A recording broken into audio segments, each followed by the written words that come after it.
Hey everybody, this week's topic is dot plots, so get your pencils ready to get a writing. Here we go. Okay, so a dot plot. A dot plot is a visual display of data using a number line and dots to represent each data point. A dot plot shows how frequently something occurs. Okay, now there's 4 steps to making a dot plot. Step number 1, you're going to order your data from least to greatest. Step number 2, you're going to make a number line that is equally spaced. Step number 3, you're going to place your dots above the given numbers. And step 4, you are going to title your graph. Okay, so go ahead and hit pause if you need to so you can get these notes done, and I'll see you in a second. Okay, the following data set below represents the number of pets that people have, and this data was gathered from an Instagram survey taken last week. So if you participated in that, awesome, thank you so much. Okay, so you'll notice there are 1, 2, 3, 4, 5, 6, 7, and there's 3 rows of them, so 21 people. I used 21 people's responses from last week's survey in order to do this data set. So here we go, step number 1. Step number 1 says order the data from least to greatest. Okay, so I'm just going to look at each row, try to keep myself organized. We've got 1, 2, 3 people that have 0 pets. So 1, 2, 3 people. All right, I've got 1, 2, 3, 4, 5, 6, 7 people that own 1 pet. So 1, 2, 3, 4, 5, 6, 7. I've got 1, 2, 3, 4 people that own 2 pets. 1, 2, 3, 4. I've got 1 person that owns 3 pets. I've got 1, 2, 3 people that own 4 pets. 1, 2, 3. Looks like I've got 1 person that owns 5 pets, 1 person that owns 7, and 1 person that owns 12 pets. My goodness. On to creating the rest of our dot plot. Okay, step number 2, it says make a number line that is equally spaced. Okay, and by equally spaced, here's what I mean. Okay, I'm going to draw a number line. And I know that I've got 0 as my lowest and 12 as my highest. So I'm going to put 0 on one end and 12 on the other. I'm going to go ahead and put 6 in the middle and just go from there. 7, 8, 9, 10, 11, and 1, 2, 3, 4, 5. Okay, it's a little squishy down here, but it's close enough. Okay. So make a number line that is equally spaced. Done. Now we're going to place our dots above the given numbers. Okay, so since I've got 1, 2, 3 people that have 0 pets, I'm going to put 1, 2, 3 dots above the 0. Okay, 1, 2, 3, 4, 5, 6, 7 people own 1 pet. So 1, 2, 3, 4, 5, 6, 7. 1, 2, 3, 4 that own 2 pets. So 1, 2, 3, 4 dots because each dot represents 1 person.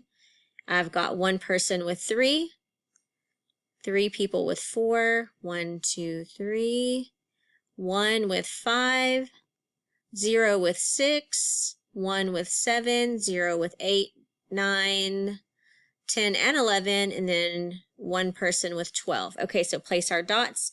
And number 4, we're going to title our graph. Okay, so our graph is we're just going to call this one number of pets, doggone thing, number of pets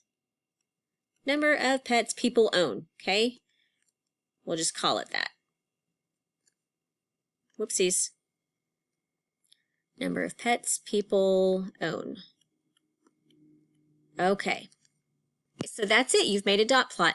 Now, here's the real question. What kind of information can we get from our dot plot? Well, guess what? A whole bunch, and a whole bunch of information that you already know how to calculate because we've already done this, okay?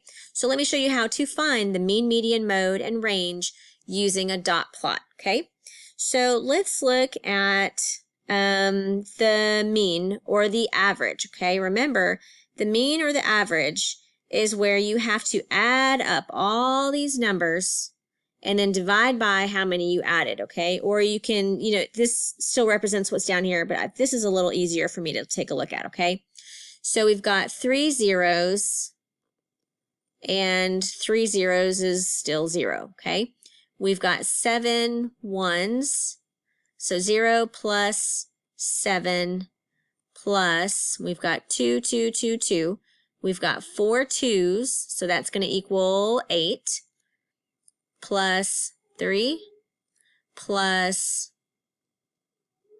4, 8, 12, plus 5, plus 7, plus 12. Okay, so now we need to add up all these numbers to get our total, and then we have to divide by 21 because there are 21 people that answered this survey, okay? So I'm going to start off with 7 plus 8. I'm just going to do some grouping here. 7 plus 8 is 15, okay? Plus, I'm going to cross those out since I've used them. 7 plus 8 is 15, plus 5 makes it nice and easy, so that's 20. Plus 12 and 12, okay? So 12 and 12 is 24. So we've got 20 plus 24, and then we've got 3 and 7, that makes 10. Just trying to make my numbers easy to deal with here. And so now I'm going to add up these 3, and I'm going to get 54, okay? Now, that's the total. That's not my average or my mean yet. Now I have to take that 54, and I have to divide by 21 because that's how many people answered the survey. That's how many pieces of data we have, okay? So 21 does not go into 5. 21 goes into 54 twice. That's going to give us 42, 2 and 1, add a decimal and a 0, bring it down.